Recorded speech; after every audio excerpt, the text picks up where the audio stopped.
Hi hello అండి. ఈరోజు ఈ వీడియోలో పెసరావకాయ ఎలా చేసుకోవాలి ఏంటి అనేది చూపిస్తున్నానండి. ఇది చాలా కమ్మగా ఉంటుంది. అలాగే మనకి సమ్మర్లో బాడీకి చలవ చేస్తుంది కూడానండి. పెసరపప్పే చలువ అంటారు. ఇది ఎలా ప్రిపేర్ చేసుకోవాలి ఏంటి అనేది చూద్దాము. చాలా ఈజీ ప్రాసెస్ అండి. నేను 4 కాయల్ని ఈ విధంగా టెంక లేకుండా కట్ చేసుకున్నాను.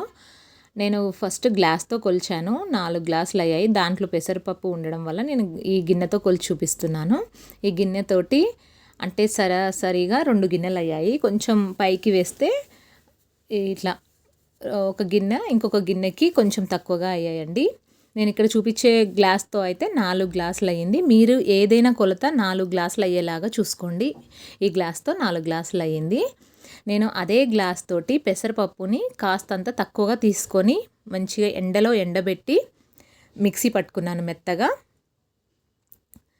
ఈ విధంగా మెత్తగా మిక్సీ పట్టుకున్న దాన్ని ఒక బౌల్లోకి వేసేసుకోవాలి.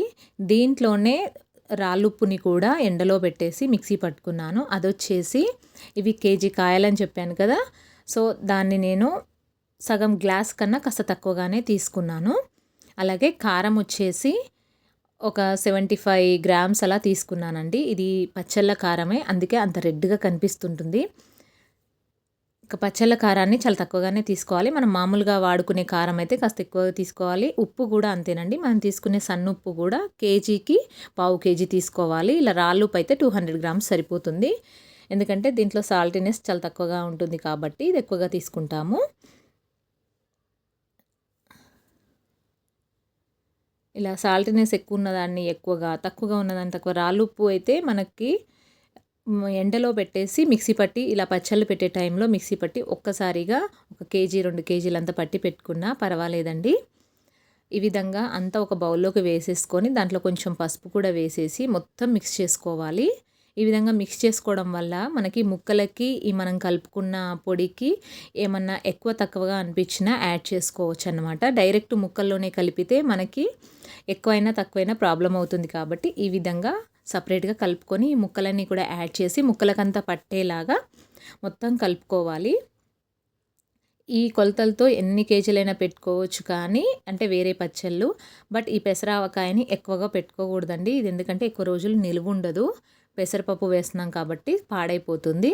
ఫ్రిడ్జ్లో పెట్టుకుంటే ఇది మనకి 5-6 మంత్స్ అయినా ఉంటుంది. బయట పెట్టుకుంటే అన్ని నెలలు ఉండదు. సో నేను ఏ కప్పుతో అయితే కొలుచుకున్నాను పప్పు ఇవన్నీ కూడా అదే కప్పుతోటి ఆయిల్ కూడా తీసుకుంటున్నాను. వేరే గ్లాస్లో తీసుకున్నాను కాబట్టి కాస్తంత తక్కువగా తీసుకున్నాను. ఇంచుమించుగా పావు కేజీ వరకు వేసానండి. అదంతా వేసేసి ఒకసారి అంతా బాగా కలపాలి. మనకి ఇలా ఫస్ట్ టైం కలిపేటప్పుడు ఆయిల్ లేనట్టుగానే ఉంటుంది. బట్ 3 డేస్ ఊరనిస్తే ఆయిల్ అనేది మంచిగా పట్టి ఆయిల్ కూడా పైకి తేలుతుంది. అంతేనండి, చాలా సింపుల్గా ఇలా పెసరావకాయని ప్రిపేర్ చేసుకోవచ్చు. చాలా కమ్మగా ఉంటుంది. దీంట్లో మెంతి పొడి, ఆవ పొడి ఏది వాడుకోము. దీన్ని ఇలా 3 డేస్ పక్కకు పెట్టేసి బాగా ఊరిన తర్వాత డబ్బాలోకి ఎత్తి పక్కకు పెట్టుకోవడమేనండి. దీన్ని ఫ్రిడ్జ్లో పెట్టేసుకోండి. ఎందుకంటే బయట పెడితే పెసరపప్పు కాబట్టి సమ్మర్లో కొంచెం పాడైపోయే ప్రమాదం ఉంటుంది కాబట్టి ఫ్రిడ్జ్లో స్టోర్ చేసుకుంటే బెటర్.